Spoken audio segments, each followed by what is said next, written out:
پێکەوە بۆ گۆڕانکاری، پێکەوە بۆ ئازادی و یەکسانی. کەسێ بەتەمای چاکسازی لەم دەسەڵاتەیە بکەم، بەس خەوە بینێ. نەریتێکی شۆڕژێرانە، نەریتێک کە لە خوارەوە خەریکە بنیاتی کۆمەلگایان. هەر دەسەڵات ناتوانێت جا بە کێشەش ناباتەوە بەڕۆ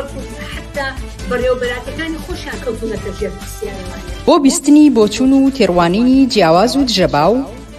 بۆ خستنە ڕۆی دنگی مرۆیی و یەکسانی خوازی، بۆ ئەم سیستەمەکە 83 خوێندکار لێک کۆلدا بخوێنێت. ئەم ناوانە دروستە بۆیان تەنها ناوی حکوومەت دروست نییە بۆیان چەک و پارەیان لەستەنیکەوە معناکی نامێنە ئیتر چارەسەری بنەڕەتی بۆ کێشەی خەڵکی کوردستان و لەعنانی ئەم دەسەڵاتەیە. هێنانە پێشەوەی دنگی ناڕزایەتیە جەماوەریەکان و بڵندگۆیەک بۆ هەڵسوڕاوانی، هێناوە بەهۆی خۆپشاندانەکانەوە بۆ بەهۆی خۆڕاگری خەڵک و ئیرادەی خەڵکەوە بۆ کە بەدەستێنراوە. بێکارانە بە ئەودەستێکی کەم ئیشەکەن و ماگانە موچەکانیان پێنادن. وازات خەڵک تونتر ئەبێ. ئەگەر مەترسیەک هەبێ لەسەر هەرێمدا یەکێتی پارتی و خود یەکێتی و پارتی مەترسی وڵاتەکانی مەنتیقەشیان بۆ سەر هەرێم زیاد کردووە. خستنەڕووی واقعیەتی دەسەڵات و ئۆپۆزیسیۆنی ساختە و پەردە هەڵماڵین لەسەر نیازیان، خۆشحاڵی هەبێ بەوەی کە هیچ ریفۆرم و چاکسازیەک و بەخازاجی خەڵک لەلایەن ئەمانەوە بکرێت. مێژوویەک و کارنامەیەکی قوڵیان هەیە لەسەر ملهوڕی، لەسەر چەکڕاکێشان، لەسەر تعداکردن لەسەر خەڵک. ئەمانە دژمنی خەڵکی کوردستان بوونە لە پشتیان لە خەڵکی کوردستان کردووە. دێماسیەکی پەرشە بەسەر چینی کرێکار و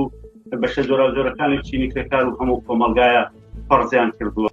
بۆ تاو توێکردنی ئەو بابەتانەی کەمتر لە میدیاکانەوە دەبیسترێن، بەشێکی زۆری لە حیزبە چەپ و کۆمۆنیستەکانی دنیا و هەروەها بەشێک لە هەڵبژاردەکانی ئەوروپا ناڕەزایەتیان دەربڕی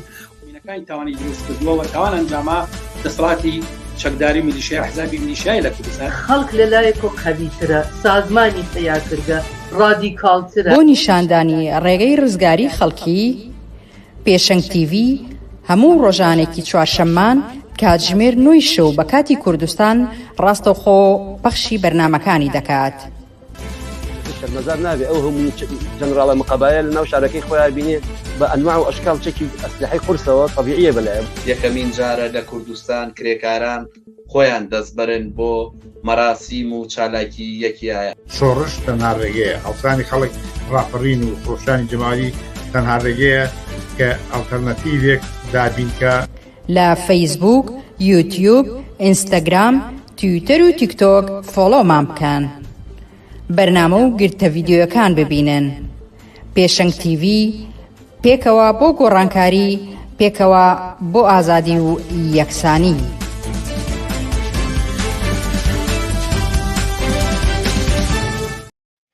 ئێوارەتان باش بینەرانی عزیزی پێشەنگ تیڤ. خۆشحاڵە من بنار مستەفا بۆ چوارشەمەیەکتر دێمە وڵاتان بۆ پێشکەشکردنی پەخشی ڕاستەوخۆی بەرنامەکانی پێشەنگ تیڤ. عزیزان، بەرنامەکانی ئەم چوارشەمەیەمان 6 نۆڤەمبەری 2024 لە 3 پێکهاتووە. سەرەتا سەبارەت بە هەڵبژاردنەوەی ترامپ بە سەرۆکۆماری ئەمریکا چاوپێکەوتنێکی کورتمان دەبێت، پاشان سەبارەت بە قسەوەکانی فاروق ڕەفیق قسە و باسێکی ترمان دەبێت و لە کۆتایشدا سەبارەت بە مەسەلەی ژنان لە کوردستان بەرنامەیەکی ترمان دەبێت. ئێوەش دەتوانن با پرسیار و سەرنج و تێبینیەکانتان بەشداری بکەن. ئەوانی ئێوەی خەنە ڕوو لە کۆمنتە ئاراستەی میوانانی بەرنامەکانی دەکەین. لەگەڵ مامن بۆ بەرنامەکانی ئەمڕۆمان.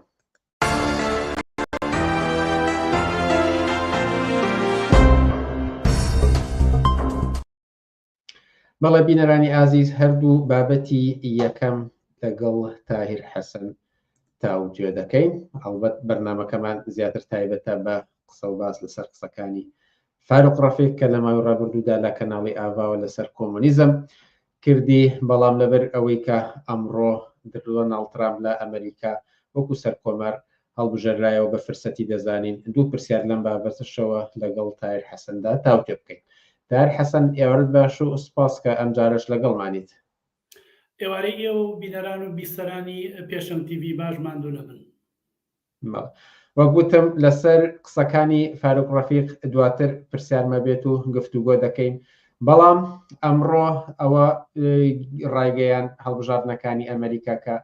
دۆناڵد ترامپ دوای ئەوەی کە 4 ساڵ لە هەڵبژاردننی پێشووتردا هەڵ نەبژێرایە بەڵام ئەمڕۆ بوویەوە بە سەرۆک کۆماری ئەمریکا واتە لە هەڵبژاردنەکەدا زۆرترین دەنگی هێنا و کامەڵە هاریس دەرنەچوو. هەڵبژاردنەوەی ترامپ بە سەرۆکی ئەمریکا چی دەگەیەنێت بۆ هەموو جیهان و خۆرهەڵاتی ناوەڕاست بە تایبەتی کە ئەمریکا باڵادەستێکی تێ هەیە؟ بڕای من شتێکی عجیب و غەریب ڕوونادا بۆ شتێکی عجیب و غەریب ناگەیەنێت درێژە پێدانی هەرو سیاسەتەیە کە پێشووتر بوویەتی بایدن و کابینەی دیموکراتەکانیان کرد لەوانەیە نەک هەر ئەمە هەڵبژاردنە هەر هەموو هەڵبژاردنە سەرۆکایەتیەکانی ئەمریکا لەوانەیە بۆ خەڵکی ئەمریکا لەسەر مەسائیلی پچوشی چوزانم وەکو بۆ بردنە سەری شتێک لە کرێ مەسەلەی تەقاوەتی مەسەلەی بیمەی پزیشکی یا مەسەلەی بە قەرزان بە قوتابیان یا مەسەلەی هێنانە خوارەوەی تەکلیفەی زانکۆکان یا مەسەلەی نەخۆشی هەموو ئەم شتانە جاروبار لە ناوخۆی ئەمریکای معنای هەیە بۆ کەسێک کاچێ دەبەردەم سلوکەکانی دەنگدانە و کەسێک کە خۆی هەڵبژێری ئەو بەڵێنانە ئەداکرد لە ئاستی ژیانی خەڵکا توانێت شتێ بکە بۆ خەڵکی ئەمریکا توانێت بۆ کەسی دەنگدەری ئەمریکا توانێت جێگە ڕێگەی کێ بێ بەڵام بۆ سیاسەتی دەرەوەی ئەمریکا چ کۆماریەکان چ جمهوریەکان چ بۆرژوازی ئەمریکی بەعام هەموو لەسەر ئەوە ساغن و یەک زەڕە کێشیان لەگەڵ ئەوە نییە و اختلافێک لە بینیانە نییە کە دەبێت ئەو کابینەی کە هەڵ ئەبژێرێت بە باشترین شێوە و بە توندترین شێوە نوێنەرایەتی سیاسی و سەربازی و ئابووری و جێگاڕێگای ئەمریکا بکات لە ڕۆژهەڵاتی ناوەڕاست لە سیاسەتی نێودەوڵەتیە لە کێشمەکێشی نێودەوڵەتیە لە دنیا کە هەیە طبعاً بەو تەوازنەی کرد لەو کاتا هەڵەبژێرێت تەوازنەکان لەسەر دەمە جۆرا و جۆرەکانە فەرقی هەیە ئەمەی کە ئێستا ترامپ هاتوو هاواری کردوتی من شەڕ کۆتایی پێێنم لە ڕۆژهەڵاتی ناوەڕاستە و وەزارەتی خارجی رووسیاش خێرا جوابی دایەوە وتی ئەگەر وایە و زۆر باشەوە ئەگەر بەجددیتانە دەبێ هەنگاوی ئەرێنی لەم بارەیەوە بنێن کەوایە هەر هەمانە و سیاستەیە کە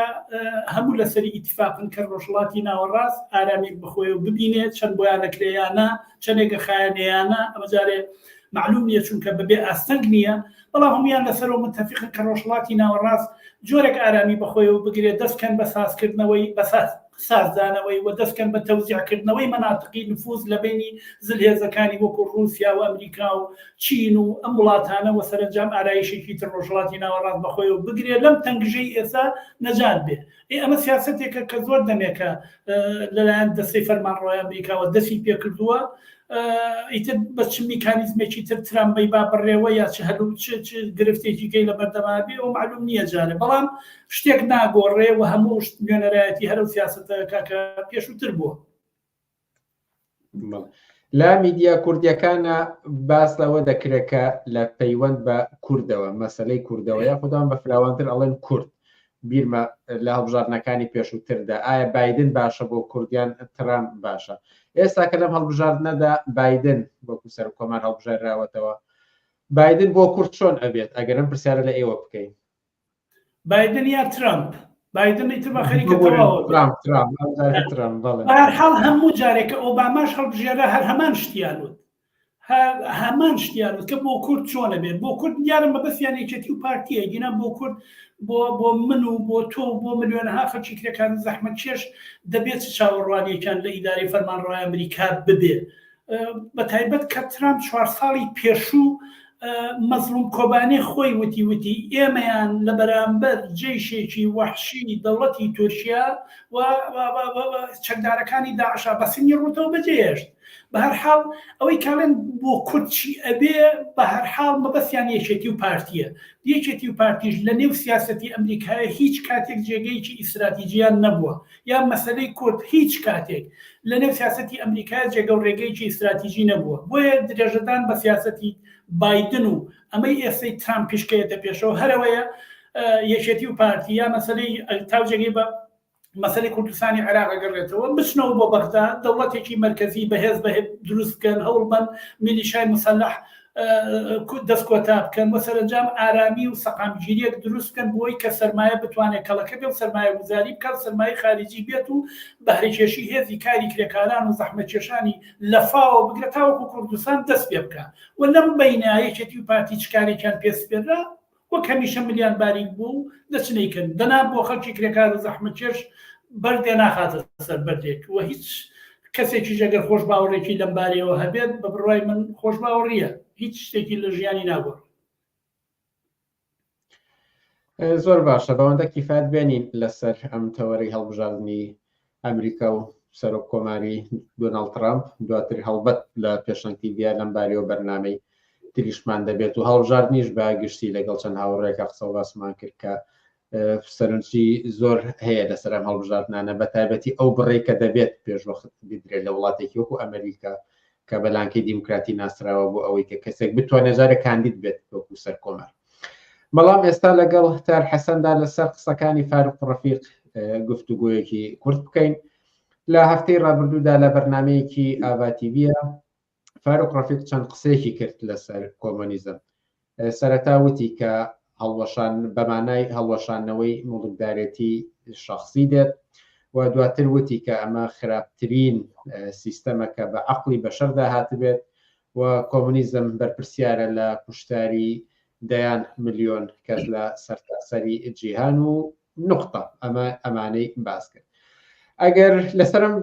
لەسەرم قسانی فاروق ڕەفیق قسە و باسی زۆر کرا لە سوسیال میدیا زۆر کەس سەرنجیان لەسەردا هەم لەسەر ناوەڕۆکی قسەکانی وە هەم لەسەر خودی فاروق ڕەفیقیش. پێش ئەوەی کە بچینە سەر ناوەڕۆکی قسەکانی فاروق ڕەفیق دەمەوێت ئەو پرسیارە لە تار حەسەن بکەم کە ئێوە ئەمە چۆن دەبینن هەم قسەکانی فاروق ڕەفیق کە لەو بەرنامەیەدا کردی و هەروەها ئەم کاردانەوەش کە لە سوسیال میدیا بە شوێن خۆیدا هێنای.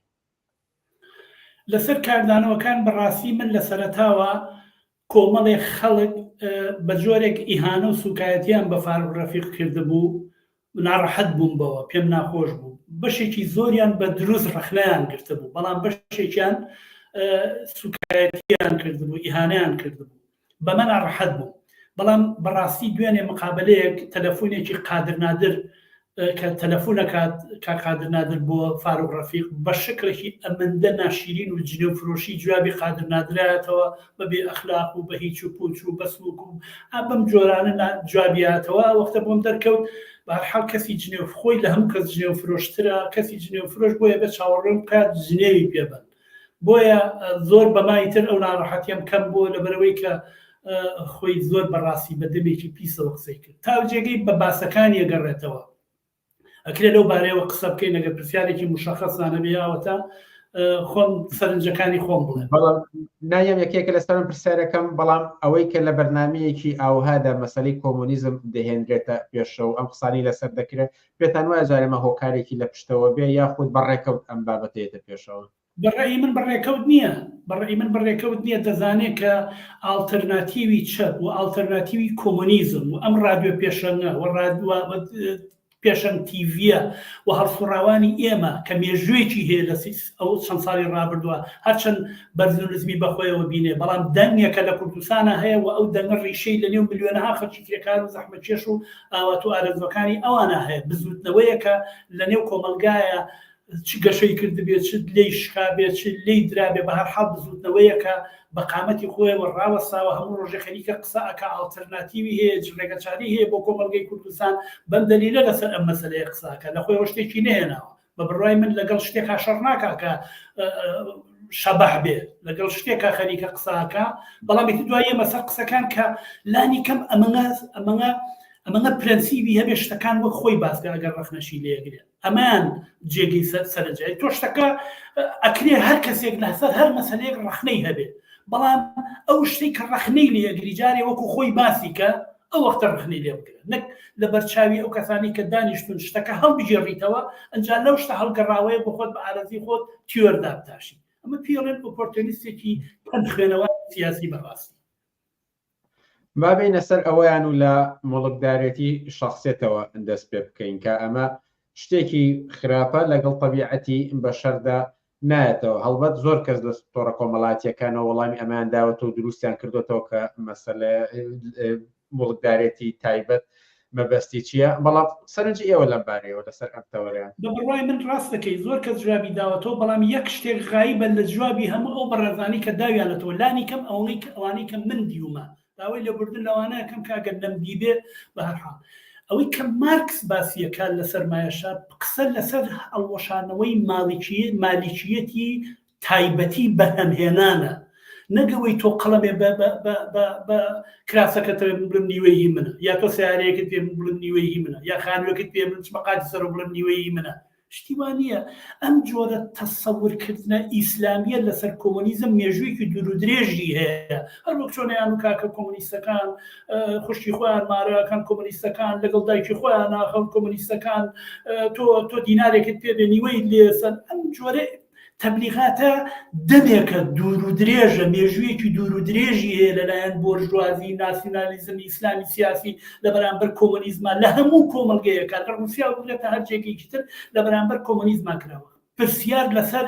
هەڵوەشانەوەی ماڵکیەتی خصوصی بەرهەمهێنانە، یعنی ئەوەی کە کەسێک 2 نەفەر 3 نەفەر ئێستا هەموو شەریکەی مارسیدس بەس کە لە هەموو جێگەیەکی دنیا فەرقی هەیە، لەوانەیە هەمووی 15 نەفەرە، سەدان هەزار کرێکار شەو و ڕۆژ خوێنیان ئەبێ بە ئاو کارەکەن بۆ ئەبێ بە سەرمایەوە چێتە گیرفانی ئەم جەماعەتەوە. ئەوەی کە مارکس دەڵێ بە ئیشتراکیکردنەوەی مالیکیەتی بەرهەمهێنانە، مالیکیەت یعنی هۆیەکانی بەرهەمهێنان بە ئیشتراکی بکرێت، هۆیەکانی بەرهەمهێنان. جا لە سەردەمی مارکسە وەختە مارکس ئەم قسەیەکە بۆرژواکان یەخەیەگرن و ڕەخنەی لێگرن ئەڵێن کەواتە ژنیش ئەبێت ببێ بە موڵکی گشتی، چونکە ئەوان پێیان وایە ژنانیش وەسیائیلی بەرهەمهێنانی مناڵە، بۆیە لە بە ئیشتراکیکردنی هۆیەکانی بەرهەمهێنانە ژنیش ئەگرێتەوە. ئەو وەختە مارکس دەچێت بە گژیانەکە ژن بەشەر، ژن وەسائیلی بەرهەمهێنانی مناڵ نییە. بە هەر حاڵ بەس وایە ئەم جەدەلە دوور و درێژە. فاروق ڕەفیق ئاگاهانە بێت یان ئاگاهان، ئەگە ئاگاهانە بێت خەریکە خۆڵە کاتە چاوی ئەو خەڵکەوە شتەکە وەک خۆی باز ناکە، وازانێ ئەو خەڵکە ناتوانێت بچێ سەرچاوەکان بخوێنێتەوە ببینێ، یا ئەوەتان نەخوێنەوار و بەڕاستی نازانێ مالیکێتی خصوصی مالیکێتی شخصی بەشەر نییە، بەڵکو مالیکێتی بەرهەمهێنانە. لە سەردەمی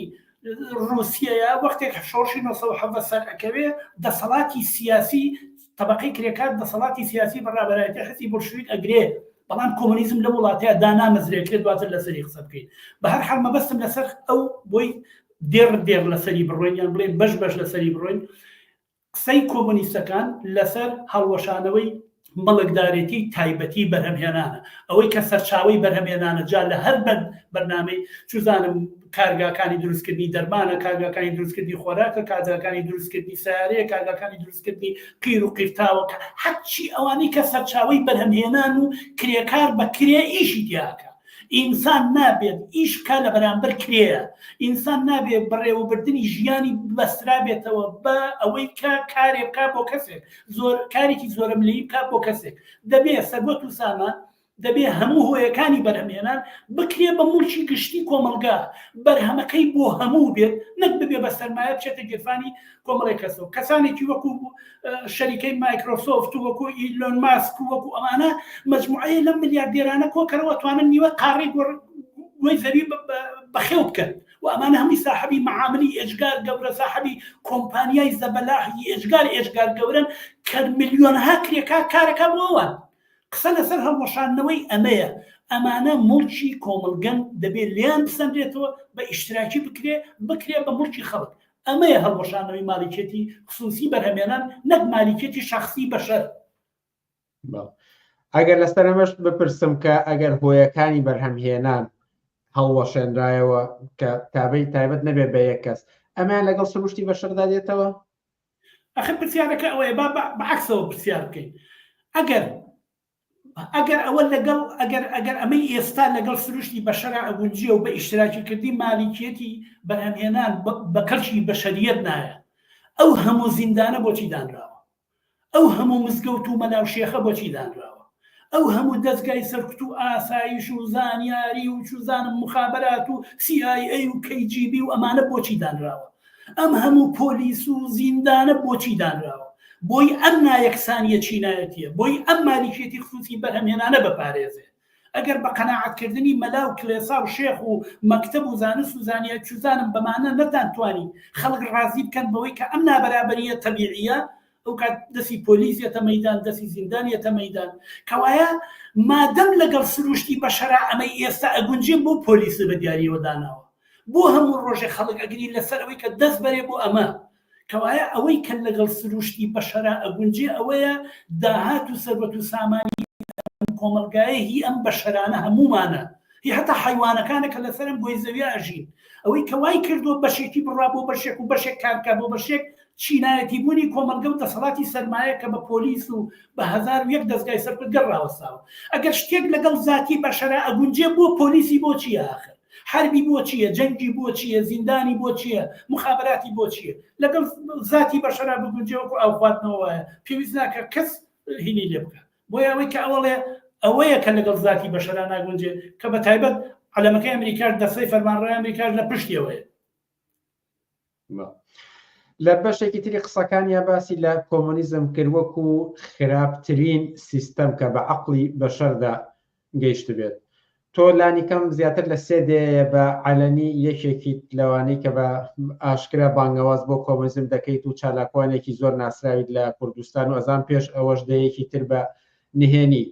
ئێوە بۆچی خراپترین سیستەمی کە بە عەقڵی بەشەردا هاتووە هەڵتان بژاردووە فاروق ڕەفیق خۆی جا هاوڕێی خۆشەویستم شەماڵعەلی سیرەیەکی فاروق ڕەفیقی نووسیوە ئەڵێ لە هەشتاکانی شیوعی بووە دوای نەوەتەکان بوو بە یەکێتی دوایی بوو بە گۆڕان دوایی بوو بەنەوەی نوێ ماوەیەکیش یەکگرتووی ئیسلامی ئێسەش بووە بە پارتی طبعاً بۆ هەندێک کەس ئەم سیرەیە شتێکی سەیرە بەڵام بۆ من شتێکی سەیر نییە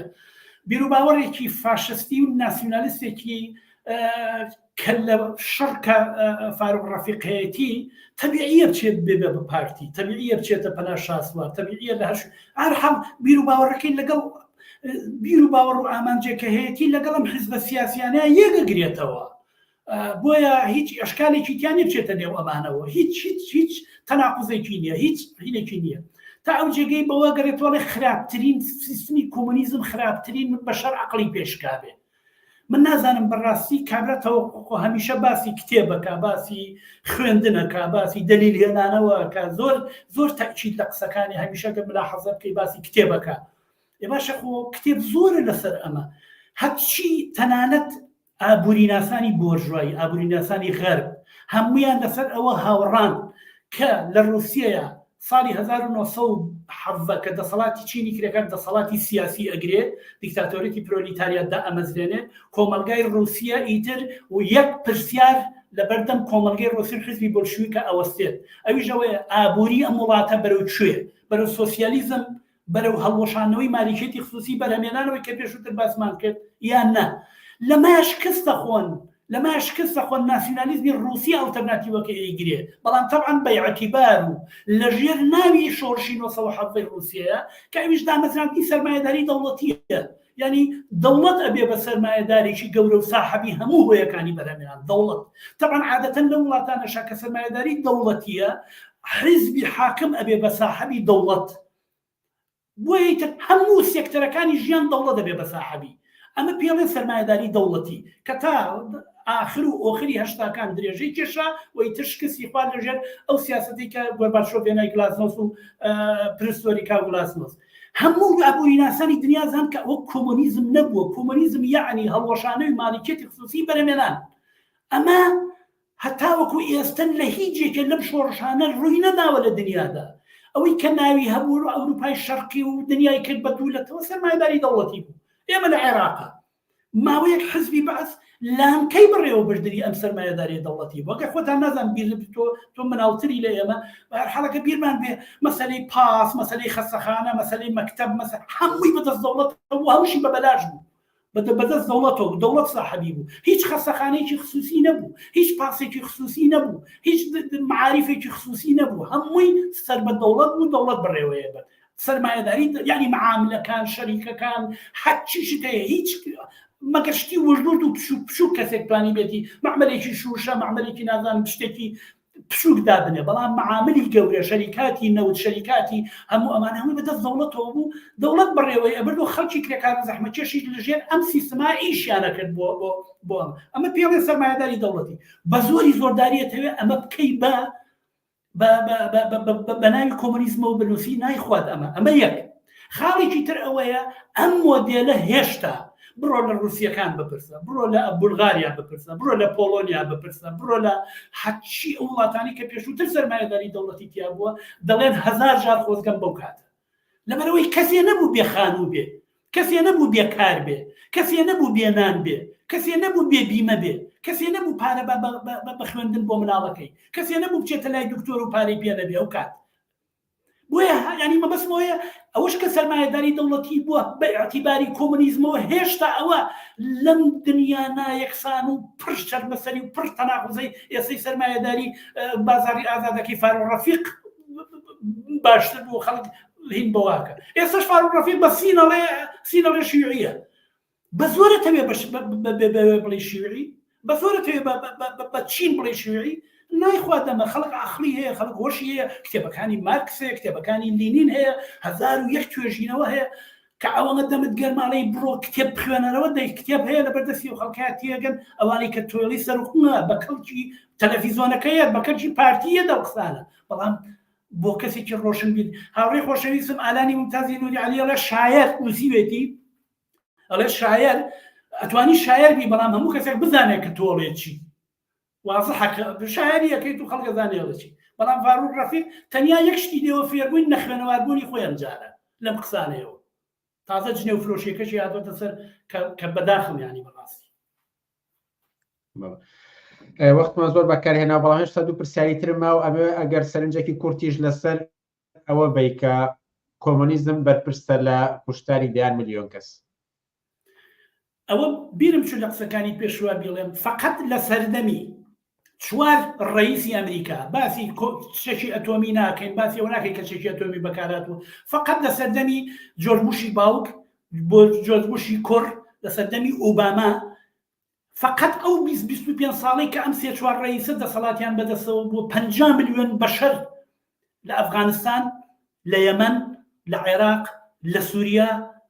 گیانیان لەدەستداوە، بێجگەل لە دەڕمانی ئابووریە وڵاتانە، بێجگەل لە کوشت و کوشتارێکە لە وڵاتە کردویانە، بێجگەل لە پاشەکشە پێکردنی هەموو ئاستەکانی ژیان لە سیاسی، لە کۆمەڵایەتی، لە فەرهەنگی، لە خزمەتگوزاری و نابودکردنی ئەو کۆمەلگایانە کە معلوم نییە چەندێکی کە وە چەند ساڵی کە وە چەندەوەی کە دەتوانێت جارێکی کرد بێتەوە بۆ کۆمەلگەیەکی نۆرماڵ و ئاسایی. بۆیە تاوانەکانی دەستەی فەرمانڕەوای ئەمریکا لە هەموو جێگەیەکی دنیا کاڵێ باشترین و سیستەمە بۆ بەڕێوەبردننی کۆمەلگا نیشان خوێنی لێتێ لە ڕواندا بگرە، لە یوغۆسلاڤیای جاران بگرە، لە عێراق، لە سووریا، لە یەمەن، لە لوبنان، لە ئەفغانستان، لە چ شوێنێکی دنیا هەیە دەستەی فەرمانڕەوای ئەمریکا و غەرب چوو بێت و سیاسەتی بۆ ئەوێ برد بێ و کۆمەلگەی وێران نەکرد بێ و کۆمەلگەی داغان نەکرد بێ و لەگەڵ کوشت و کوشتار بەرەو ڕووی نەکرد بێ. بۆیە قسەیەکی پوچ و بێناوەڕۆکە باس یەک ناتوانین بێنینەوە کە من پێشووتیش وازانم باسم کردووە، هەر ئەم دەسەڵاتی کە لە کوبایە هەیە، نە سۆسیالیزمە نە کۆمونیزمە نە هیچ شتێکە، بەڵام بۆنی کۆمونیزم و چەپی لێ بۆن هەر فقط بۆنی لێ دەبڕۆ بزانن لەوێ ژیان چۆنە. لە کاتێکە 50-60 ساڵ لە ژێر بڵوقەی ئابووری ئەمریکا و CIA بوو، جزیرەیەک بە 1001 غەرب و ئەمریکا و CIA بە 1001 شێوازی سیاسی و سەربازی دەیانویستە و کۆمەلگەی بخنچێنن، زیاتر لە 30-40 دانەجار محاوەڵیان کرد کاسترۆ بکوژن، فقط لەبەرەوەی خۆشەویستی خەڵک بوو نەیانتوانی بیکوژن. باشە لەوێ هیچ کەسێ نییە بێخانوو بێ، لەوێ هەموو خوێندن لەو کاتەوەی لەدایکە بێت لە ڕەوزەی مناڵانەوە تاوەکو جامیعە بە بەلاشە، هەموو خەستەخانەیەک و هەموو عەمەلیاتێک بە بەلاشە. باشە لە کاتی قەیرانی کۆرۆنایە ئەمریکا چەک و ئەسلحە و ساروخیان بۆ وڵاتانی تر، هەتا کاسوورەوتی ئەوان ساروخ و بارود دەنێرن بۆ وڵاتان، ئێمە تیمی پزیشکیە نێرین بۆ بە هەناوەشۆنی خەڵکانی لە قەوما کە تووشی کۆرۆنا بوون و دەستیان بە دکتۆر و دەرمانی پێویست ڕاناگەن. تو قسانە لە کوێنی لە خۆتەوە. ئێستش فلیمێکی عادل ئیمام هەیە کوڕێکەکردنەی بن باسی هینەکە بە باسیەکڵێ ئەڵێ لەسەر چی کرد دەڵە وڵا قوربان و توما و جادانە بۆچی وا پیسن بۆ پاک ناکرێتەوە، بۆچی نازانمە دیوارانەوە پیسن بۆ پاک ناکرێتەوە، یەکسەر پیاڵێتە شیعیەوە لە یعنی ئەسەن باسکردن لە ژیان لە ریفۆرم لە بەرابەری لە یەکسانی لە ئازادی یەکسەر تەداعیە بێتەوە بە چەک و بە کۆمونیزم. و من مێژوویەکی هەیە لە کۆمەنی پاریسەوە تاوەکو کاتە شۆڕشی 1970 خەسڵەتی ئینسانی هەموو یەگەڕێتەوە بۆ چەپ و بۆ کۆمونیزم خۆ بە زۆری زۆرداری تۆمە ناتوانانی لەوەی کەیتەوە بۆیە جاجا یەک شتێکی کە ویستم لە ئەخیرا بێڵم ببوورەوەدام درێژەی کێشە ناڕەحەتیە کە من لەم ڕۆشنبیرانە هەمان ئەمیکە پێڵ ڕۆشنبیری بۆژوایی من ناچارم ناویش بێنم تۆ سێریکە بەختیار عەلی ئاراس فەتاح مەریوانی وریاقانە فاروق ڕەفیق هەموو ئەمانە لە کاتی حەڤەی شوباتە هەموو لێکدانەوەکەیان لەسەر ئەو هەلومەرجە قەیراناویەکە کوردستانی تیابوو ئەیان و خەڵک لەگەڵ دەسەڵاتە خەڵک لە دەسەڵات تۆراوە ئێمە دەبێت کاری ڕۆشنبیران ئەوەیە کە خەڵک و دەسەڵات ئاش بکەینەوە بۆ ئەمە لە بەردەکی سەرا هاتر قسەیانەکەن نەخشە ڕێگایان نووسی چیان کرد چیان کردوە دوایەوە شتێکی ترەڵێن ئەمەڵی احترامی هەتا لایەنگرەکانی خۆشیان ناگرن تەبیعیە بەشەر بیر و ڕای بگۆڕێت جۆرێک ئەمڕۆ بیری کردوەوە دوێنێ جۆرێک بیری کردوەوە ئەمڕۆ جۆرێکی کە بیر بکەیتەوە هەلا بە قەولی مەنسوور حکمەتە تا ئوفقی سیاسی خۆشت دەپێی بەزەوەندی بگۆڕیت ئەمەش کرێ ڕووبە بەڵام ئەگەر احترامی قایلی بۆ ئەو کەسانی گوێت لێگرن بەو کەسانە بڵێ کاکە ژیان دوێنێ وا بیرمە کردەوە و لێکدانەوە کەم ئەوە بوو ئێستا ئەمڕۆ پێم وایە ئەو لێکدانەوەی خەڵک بوو ئێستا ئاوا بیرەکەمەوە نەخێت دوێنێ قسێکەکە و بەیانی 180 دەرەجە قسەیەکی کاکە خۆشی وەکوون تازەترین هێنانی تازەترین بیر و باوەڕ و تازەترین ڕێگە چارە بە خەڵک گەفرۆشێ وەزانی خەڵک نازانێ دوێنێ چی وتووە دوێنێ قسەت کردووە ژنووسراوت هەیە شتت هەیە ڤیدیۆت هەیە هەموو کەسێک قسەیەک دوێنێ کردو تا ئەمڕۆ لانی کەم لوتفەن بە کەسەکانی دەوروبەر بڵێ دوێنێ وا بیرم کردەوە ئەمڕۆ جۆرێکی کە بیرەکەم هەتا بۆیە بڕوای من لە کۆمەلگەی کوردستانە دواکەوتوترین بەشی کۆمەلگەی کوردستان ڕۆشنبیرانی کۆمەلگەی کوردستانە لە هەموو کەسێ دواکەوتوتر قسەی تریژ مابوو لەسەرم بابەتە بەڵام کات زۆر کەم لە بەردەستە هیوادارم لە دەرفەتی ترا بتوانین زیاتر لەم بارانەوە قسە و باس بکەین بەڵام ئەگەر شتێک مابێ بیری چوو بێت و بتەوێت تەنها لە 30 سانیەیە بیڵیت فەرموون بە کورتی و بەتایبەتی کە بەیانی یادی 100 ساڵەی شۆڕشی ئۆکتۆبەرە بە بڕای من کۆمەلگەی ئینسانی پێویستی بە ئۆکتۆبەرێکی ترە لە 2024 لەم سەردەمە لەم سەردەمی تەکنۆلۆژیایە کۆمەلگەی ئینسانی ئەمڕۆ لە هەموو کاتێک زیاتر پێویستی بە کۆمونیزمە چونکە هەموو ڕێگەکانی تاقی کردوێتەوە هەموو بەشەکانی تری بۆژوازی تاقی کردوێتەوە بەغێری موسیبەت و نەکبەتی و نەهامەتی هیچ شتێکیکەی بۆ کۆمەلگەی ئینسانی نهێناوە ئەم سەردەمە لە هەموو سەردەمێ زیاتر ئینسانیەت پێویستی بەوەیە کە تەبەقەی کرێکاری جیهانی پێ بنێتە مەیدان بە ئاسۆیەکی ڕۆشن و کۆتایی بەدەسەڵاتی سەرمایە بێنێ ئەجینا ئەم هەلومەرجە ئاوا درێژە بچێشێ و سەرمایە ئاوها بەم شێوە چاوچنۆکیە خەریکی کەڵەکەی سەرمایە بێ بە بڕوای من کۆمەلگەی ئینسانی لە مەترسیەکی گەورەیە لە هەموو بارێکەوە لەباری جەنگەوە لەباری پیسبوونەوە لەباری ژینگەوە لە هەموو بارێکەوە بۆیە پێویستیمان بە ئۆکتۆبەرێکی تر لە 2024 جیهان پێویستی پێێتی ئینسان پێویستی پێێتی بە بڕوای تار حەسەن زۆر سپاسکە میوانی بەرنامەکانی ئەم شەی پێشەنگ تیڤی بوون زۆر سپاس بۆ ئێوە بۆ ئەم دەرفەتەی بە منتاندا زۆر سپاس با داوای لێبوردنەوە لە بینەرانی ئازیز کە کۆمەڵێ کۆمنتی زۆر هاتبوون بەڵام دەمانویست ئەو بابەتانی کە بە گرنگمان زین لەگەڵ تار حەسەندا تاو تێ بکەینەوە بەرنامەی تریشمان لە دەستور کاردایە نەمانتوانی کۆمنتەکان تاو تێ بکەین و بەڵام حتمما لە بەرنامەی تردا هەست پرسیارێک کۆمنتێک بێوەڵام نایڵینەوە و دێنەوە سەریع وچانێکی کورد دەدەین و پاشان سەبارەت بە مەسەلەی ژنان لە کوردستان بەردەوام دەبین لاگەڵمان بێنەوە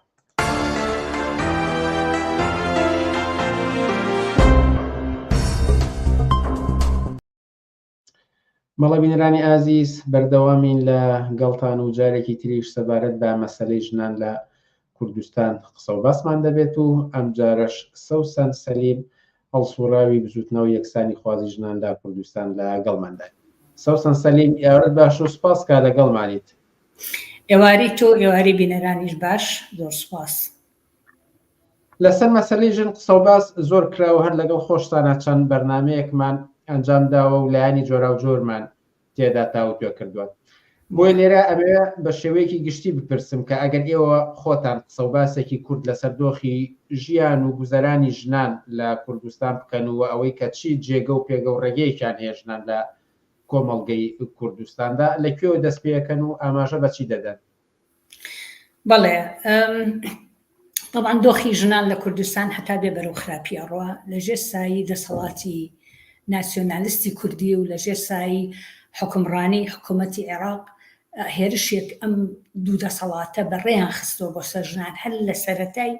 دەسەڵاتیانەوە تا ئەمڕۆکە هەر بەردەوامە یعنی هێرشێک بۆ سەر ژنان هێرشێک بۆ سەر کچان ئیدامەی هەیە و حتا زۆر جار ئەزانم مەسەلەی توموتیژی مەسەلەیەکی جیهانیە تا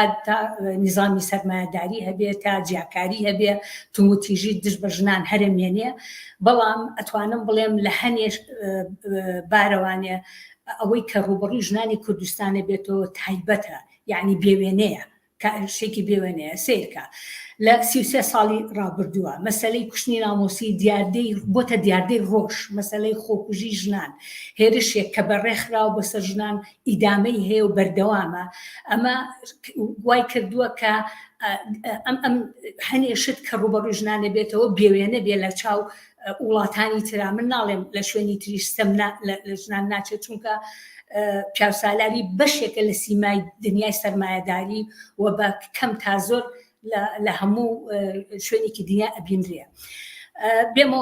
تەفسیلتر لەسەر ئەم مۆزوعە قسە بکەم کە من وتم وەزعەکە بەرەو خراپتر ئەڕوا هێرشێک کە دەستی پێکردووە ئیدامەی هەیە ئەوە تا ئەبینی لە پەرلەمانە فرەژنی قبوڵەکرێ ئەوە تا ئەبینی کە هێتە سەر انتخابات مەسەلەی کۆتای دەنگدا ئەندێ کە ژنان لە سیاسیان بەرە ئەمە حەقی مواتەنە حەقی هەوڵاتی بوون ئەسەنێتەوە یعنی بۆ ئەبێژن لە سیاسی بێ وەکو خێرێ پێ بکەن بۆ نابێ هەڵبژاردن بە شێوەیەکی ئازادانە بێ و ئینسانەکان لە بەرامبەر یا چ ژن چە پیا و یەکسان بێ و ئازادانە حەقی خۆکان دیتکردنی هەبێ و حەقی دەندانی هەبێ و لە عینی کاتیشە حتا حەقی ئەوەی هەبێ بۆ پۆستە باڵاکان خۆی هەڵبژێرێ کە ئەمە ئیمکانی نییە لە وڵاتێکی وەکو عێراق و یا لە ناوچەیەکی وەکو کوردستانە اینجا تا ئەگاتەوە بۆی هەر ئێستا سیرکە هەموارەکردنی یاسای باری کەسێتی چ پەیامێگەیە چ پەیامێگەیە ڕاستە ئەمە حکوومەتی عێراق ئەوێ عێراق بەرێت بەرەو بەشی ئەگەرای بەشی ئەکردنی نەتیجەی ئەو هەموو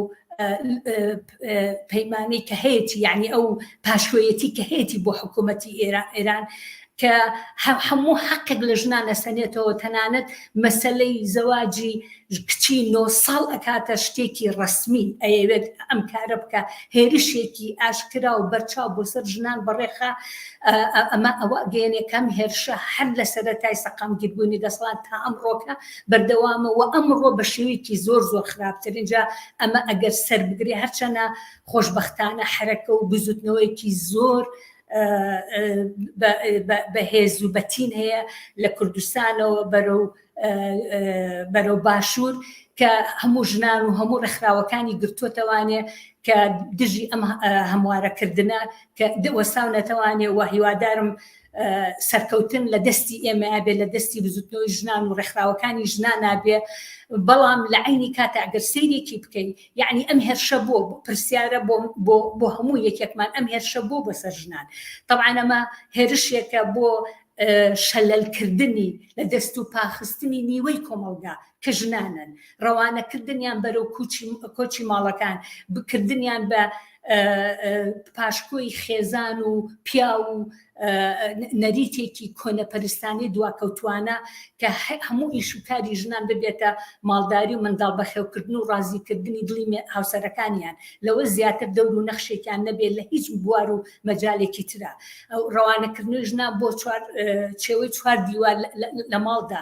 گۆشەگیر و فەرزکردنی حیجابی بە زۆر فەرزکردنی هەموو کللتورێکی کۆنەپەرست و دواکەوتوانە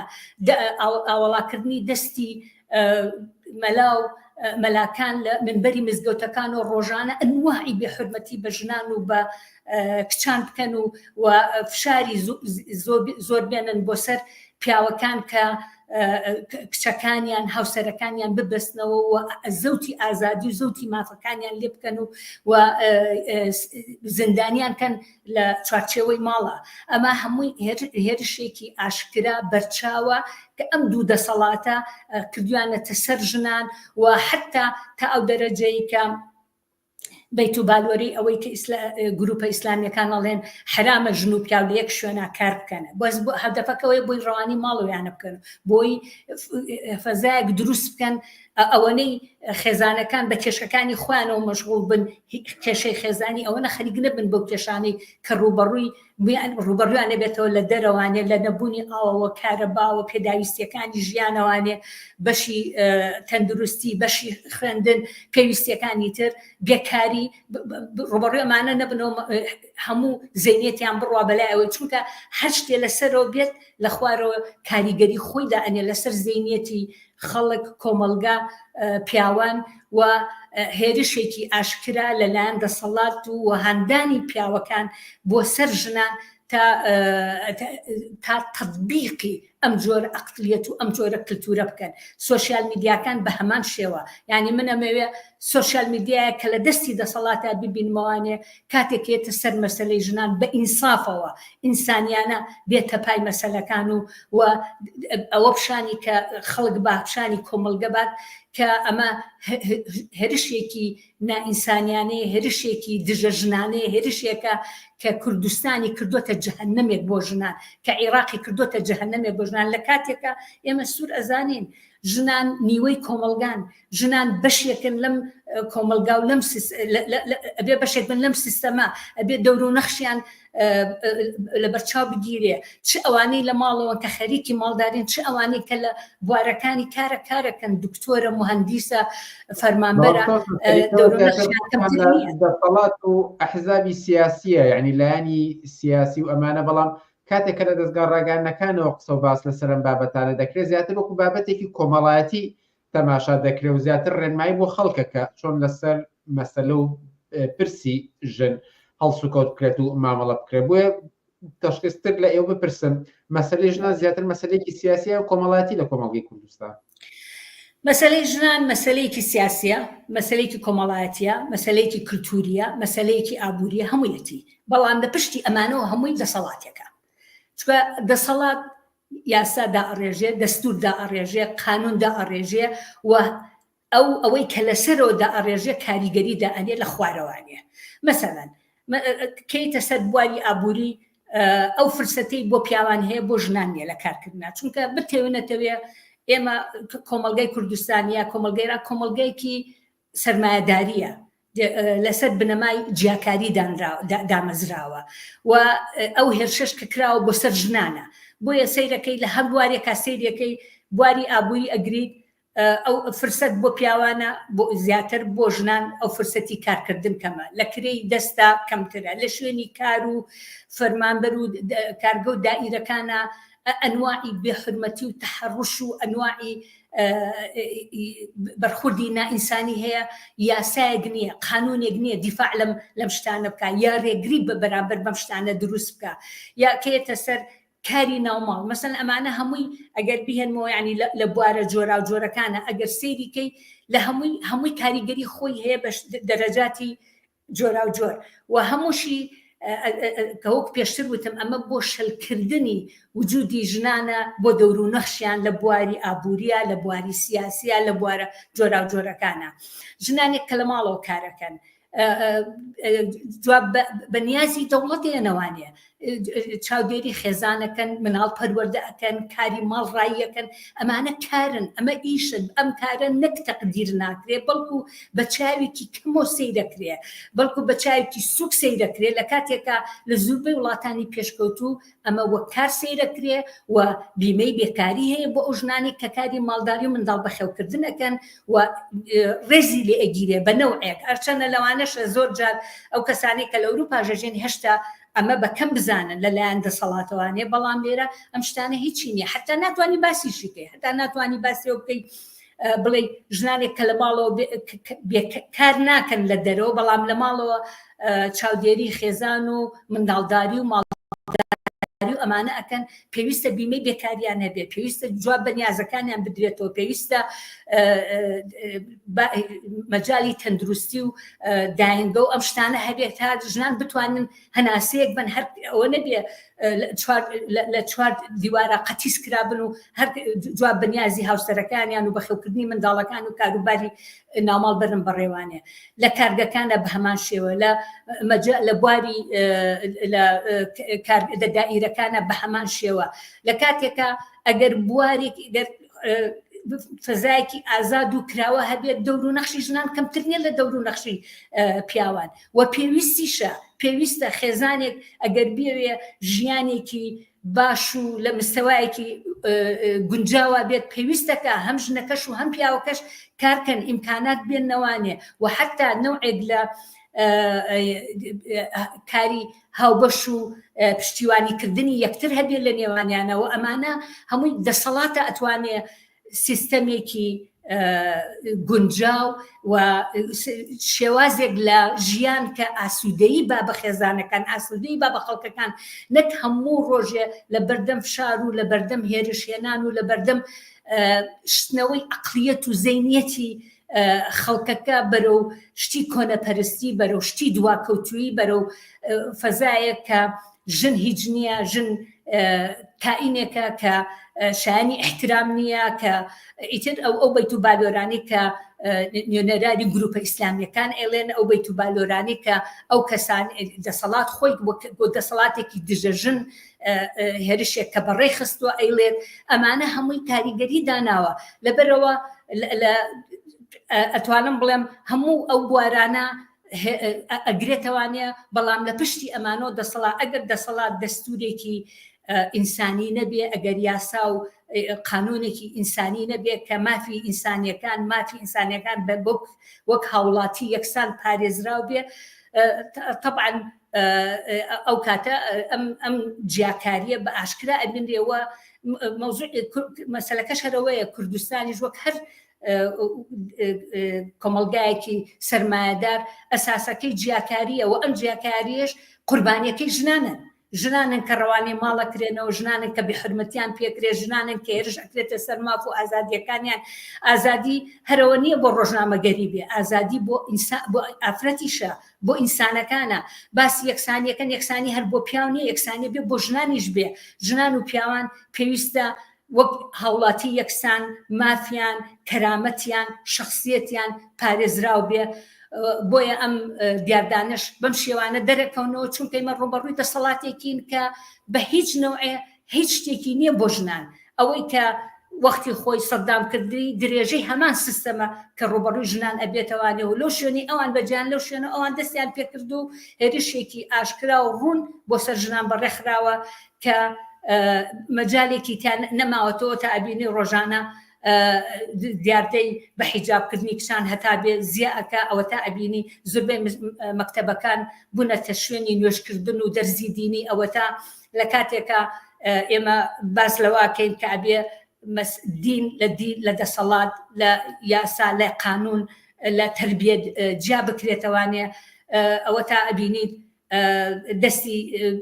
گروپە ئیسلامیەکان هەتا بێ ڕۆژ بە ڕۆژ درێژە بێ لەسەر ژیان و شخصێتی ژنان بێحورمەتی. ئێمە زۆر لەو شتانەمە ئەو کەمپینەی کە دژی مەسەلەی جەندە کرا، ئەو کەمپینەی کە دژی بەهار عەلی کرا لەسەرەوەی کە نەقدی بە فرەژنی گەروە، چەندین هەڵسوڕاوی تر کە لە دژی فرەژنی قسەیان کردووە، لە دژی تونگوتیژی قسەیان کردووە لەسەرەوەی کە بۆ گروپە ئیسلامیەکان ئەوەنە دەستیان باز بێ لە منبەرە جۆرا و جۆرەکانەوە ئەنواعی بێحرمەتی بە ژنان بکەن و کام قسە ناشرینە، کام یعنی حتا تا ئەو دەرەجەی گەنجانێکی زۆر کە گویان لێ ئەگرن هەواداریان کەن بەوەی کە ئەم دنیای هیچ نییە، بڕۆن دنیایەکی تر هەیە و لە پاڵیشیە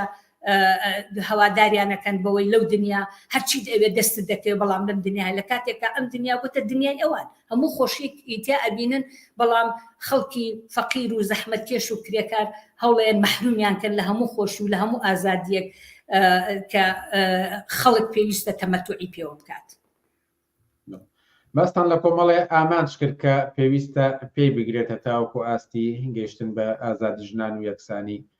ژنان. بۆچوونێکی تر هەیە لە کۆمەڵگەدا باز دەکرێت، دەڵێت پێویستە ژنان خۆیان بێنە مەیدان بۆ ئەوەی کە بە مافەکانیان بگەن. چەندێک ئێوە لەگەڵ ئەم بۆچوونەدا هاوڕان؟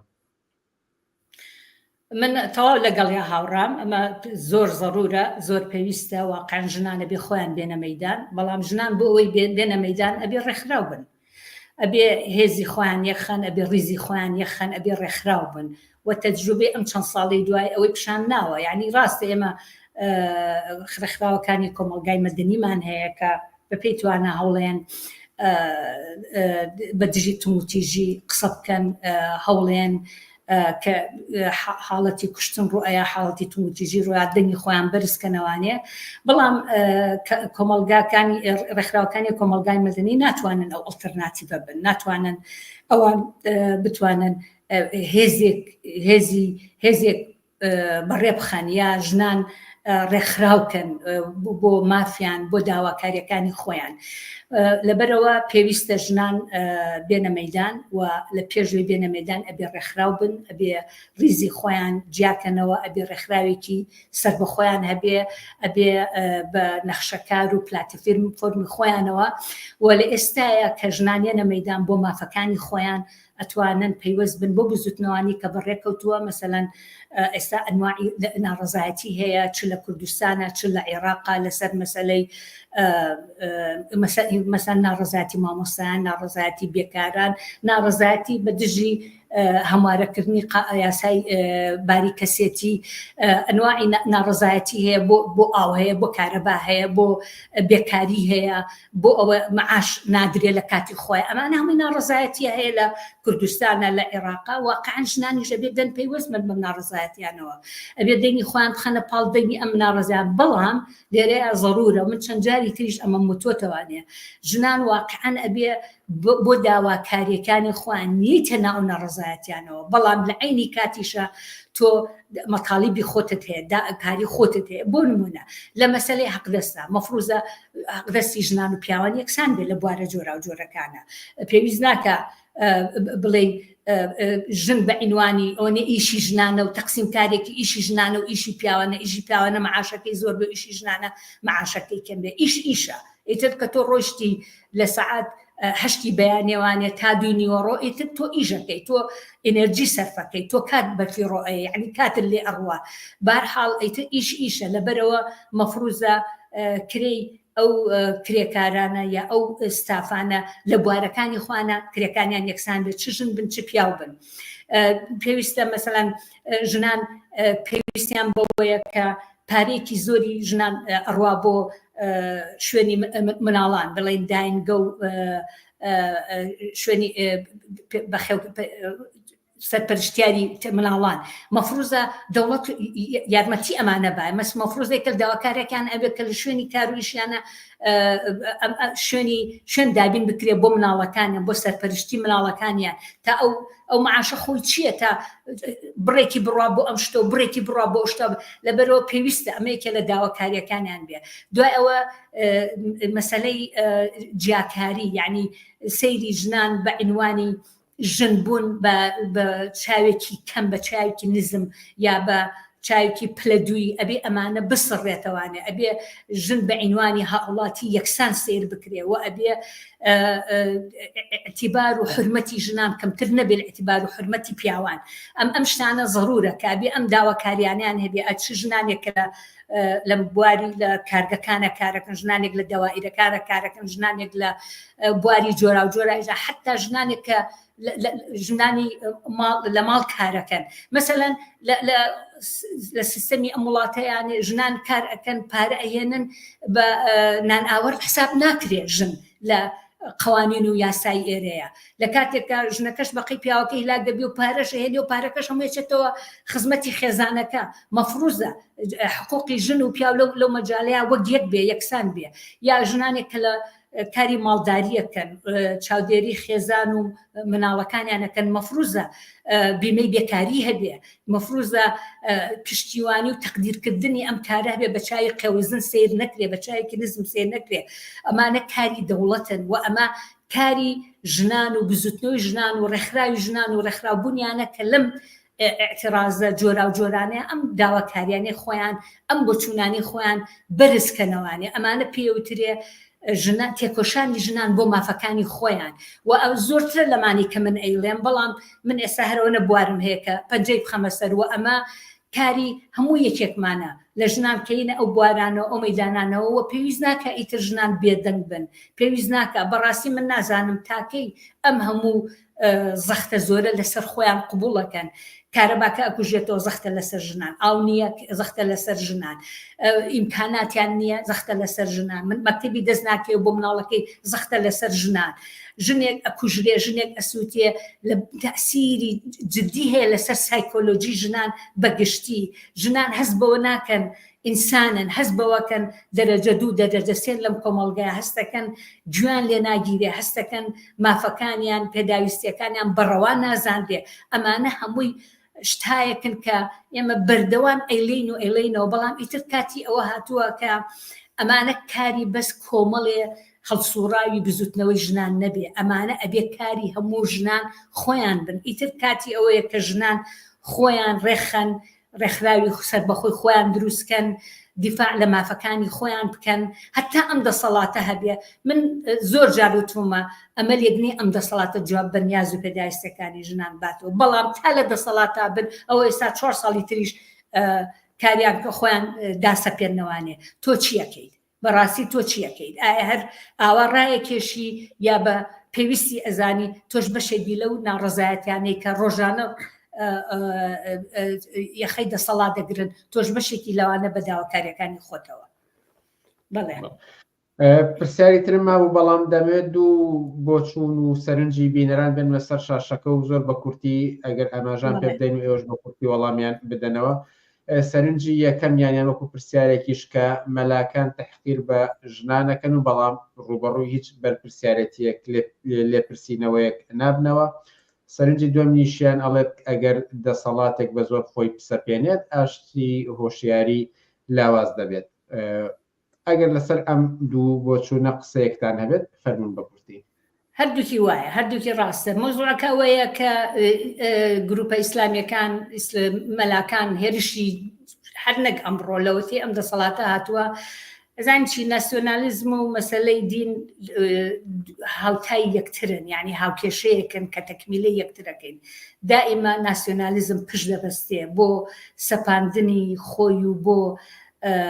هێرش بۆ سەر بە تایبەتی بۆ سەر ژنان پشت بە ئیسلامە بەستێ هەر بۆیشە سەیرەکەی کێتە سەر مەسەلەی میراتی ئەڵێ قورئان وای وتووە کێتە سەر مەسەلەی شەهادەت ئەڵێ دین وای وتووە یا شەریعەت وای وتووە کێتە سەر مەسەلەی زەواج و تەلاق ئەڵێ شەریعەت وای وتووە هەمیشە بزوتنەوەی ناسیۆنالیزم دەستی ئیسلامیەکانی ئاوەڵا کردو وەکو وەسیلەیەک بەکاری هێناون کە ئەوانە ئێستا خۆیان لە دەوڵەتان ئێستا خۆیان ئەو گروپانە لە دەوڵەتان دائیمە بۆیە دەستیان بازە دەستیان ئاوەڵایە کە هێرشی ئاشکرا بەرنە سەر ژنان و سەر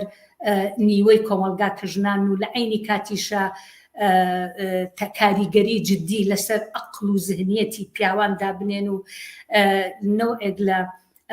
یعنی برەودان بە پیاوسالاری و بە دەسەڵاتی پیاو بەسەر ژنانە تەرویج بکەن یعنی ئیدامە پێبەن بەسەر ژنانە ئەمە شتێکی بەرچاوە ئەمە شتێکی بینراوە ببورنەوە کارەبا کوژایەوە ئەوە یەکێکە لە کێشەکانمان کە ڕوبەڕووی ئەبینەوانێ بەرحاڵ ئیسلامیەکان هەر لە بیدایەتی دەسەڵاتی ناسیۆنالیزمی کردو دەستیان باز بووە دەستیان ئاوەڵا بووە کە منبەرەکانیان بەکاربێنن ئێستا هەر منبەریش نییە مزگەوتەکان ئێستا سۆشیال میدیای قەبە و گەورە لەبەر دەستیانە کە بتوانن هێرشی خۆیان بە ئاشکرا بکەنە سەر ژنان ئەنواعی بێحورمەتی بکەن ئەنواعی قسەی ناشیم بکەن ژنان یعنی وابێ کە ژنان وەکو عەبدێ وەکو کائینێکی دەرەجە دوو سێ لە اختیاری پیاوەکانە بن تا ئەو دەرەجەی کە ئەگا بەوەی هەوڵ بن بە تەواوەتی شەریعەت بسەپێنن بەسەر ژیان و ژیانی خەڵکە تا ئەو دەرەجەیە کە زەواجی مناڵێکی 9 ساڵ ببێتە زەواجێکی ڕسمی و یعنی مناڵێک کە هێشتا پێویستی بەوەی لە کۆڵان لەگەڵ ڕەفیقەکانیان یاری بکە ئیجباری ئەوە بکرێت کە زەواج بکە ئیترەوە ئەبێت چیت یعنی نازانم ئینسانە بێت چی بڵێ لە بەرامبەر شتێکی ئاوایە کاتێکە مناڵ دەستدرێژیەکی سێکسی ئاشکرایە بۆ سەر مناڵان بۆ سەر کچان بە ئاشکرا کە خەریکە یعنی یانە بیکەن بە عقلێت و زەینێتی ئەم کۆمەڵگەیە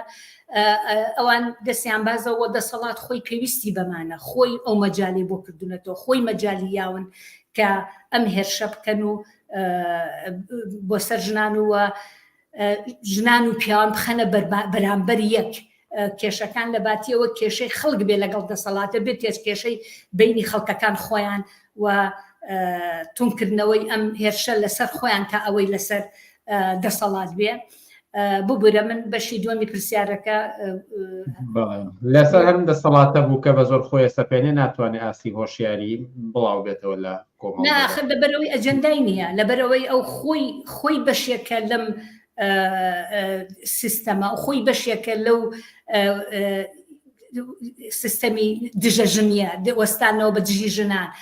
مەشلولکردنی نیوەی کۆمەڵگا ڕاپێچکردنی ژنان بەرەو ماڵەوە دوورخستنەوەیان لەم بواری ئابووری و لە بواری سیاسی لە بوارە جۆرا و جۆرەکانە لەبەرەوە دەسەڵات خۆی بەشێکە لەوە و دەسەڵات خۆی نایەوێ ئەمە بکە هەرچەنە زۆر جار لە بۆنە جۆرا و جۆرەکانە مەراسیمە گێڕن نێرانی وڵاتانی دەرەوە ئەکەن کە گوایە ئێمە دژی تووتی ژین بەڵامەوە خەڵکەکە خۆیەتی بەس خەڵکەکە لە کۆ ئەمە یێنە تۆ نەوعێک لە یاسا و ڕێسا و داڕشتووە کە تەسیری لە عقلێتی یعنی هەموو شتێ لەسەرەوەیە کاریگەری لە خوارەوە دائنێ لەسەر زەینێتی خەڵک لەسەر زەینێتی کۆمەڵگەکە تۆ خۆ یاسا و ڕێسایە کردداناوە کە ژن تیا پلە دووە کە ژن هیچ مافێکی نییە کە ئەسڵ مەسەلەی ژن و مافەکانیان مۆزوعی تۆ نییە لەبەرەوە کە تۆ ئاوا بێ یاسا و ڕێساکەت ئیتر ئەو لەو کاتەیە ئەمە کاریگەری لەسەر زەینێتی کۆمەڵگەکەش دائنێ باوگەکە بە گژی کچەکەیە مردەکە بە گژی هاوسەرەکەیە براکە بە گژی خوشکەکەیە هەموو چاویان لەسەر شەرەف یعنی مەسەلەی شەرەف ئەبێتە مەسەلەیەکی تابوو ئەبێتە مەسەلەیە کە ژن شەرەفی خێزانە ژن شەرەفی پیاوە ئیتر هەموو چاوێکیان لەسەر شەرەفی خۆیانە کە خوشکەکەیەتی یا هاوسەرەکەیەتی یا کچەکەیەتی ئەیان خاتە یعنی مەشغوڵیانەکە بەم مۆزوعەوانێ بۆیە سەیرەکەی زۆر ئاسانە بۆ باوکی ئەگە کچەکەی شتێکی کرد کە بەدڵی ئەو نەبوو یا سەرپێچیەکی کرد یا مەسەلەن لەگەڵ کەسێکە پەیوەندی هەبوو زۆر بە ئاسانی دەسەیاتە سیلاح و ئەیکوژێ کچەکەی یا ئەی سووتێنێ ئەمە هەر نەتیجەی ئەوەیە کە دەسەڵات خۆی بواری بۆ ئەو مەجالەکرۆ خۆی دەسەڵاتێکی دژە ژنە دەسەڵاتێکە خۆی دیفاع لە فرەژنیەکە دەسەڵاتێکە خۆی ڕێگە بەوەیە کە دوو ژن بە یەک ژن لە محکەمەی حساب کرێت دەسەڵاتێکە کە کێشەکانی ژنان بسپێرێ بە دائیرەی ئەوقاف لە باتی ئەوەی لە دادگایەکی ڕسمیە بە شێوەیەکی مەدەنیانە بە شێوەیەکی هاوڵاتیانە کێشەکان حەل بکرێ بە سوڵحی عەشایری و لە ڕێگەی سڵحی خێزانەکانەوانە و لێوێشە هەمیشە دۆڕا ئافرەتەکەیە بەوانە حەلی بکەن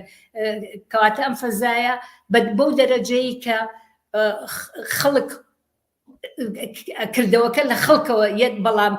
ڕیشەکەی لە دەسەڵاتە ڕیشەکەی لە یاسایە ڕیشەکەی لە قانونە ڕیشەکەی لە دەستورایە تۆ بنەمای دەستورەکەت بنەمای یاسا و قانونەکەت هەمووی لە شەریعەتی ئیسلامیەوە هاتۆوە شەریعەتی ئیسلامی تەواو لەسەر بنەمای دژە ژندا ڕێژراوە ئیتر تۆ چ تەوەقوعێکە دەبێ هەبێ لەو دەسەڵاتە بەڵێ سەوسان سەلیم هەڵسوڕای بزوتنەوە یەکسانی خوازی ژنان زۆر سپاس کە لە بەرنامەکانی ئەم شەی پێشەنگ تیڤیدا ئامادە بوو زۆر سپاس بۆ ئێوە و هێشتاش کارەبان نەهاتۆتەوە یەکەم جار نییەکە لە نیوەی گوێگران و بیسەران زۆر سپاس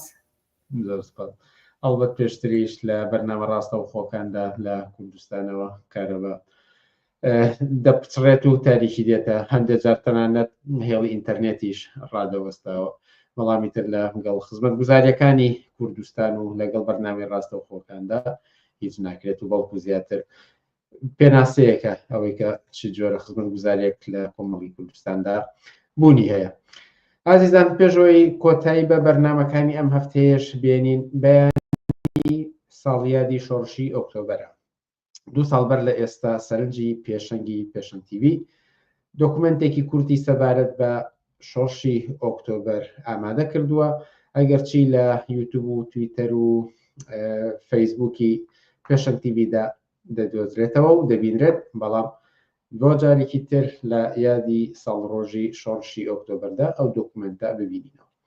پاش دیتنی ئەم دۆکومنتە بەرنامەکانی ئەم هەفتەیەش کۆتایی دێت و کاتێک خۆش بۆ هەموو لایەک وەرشاد و سەرکەوتوو.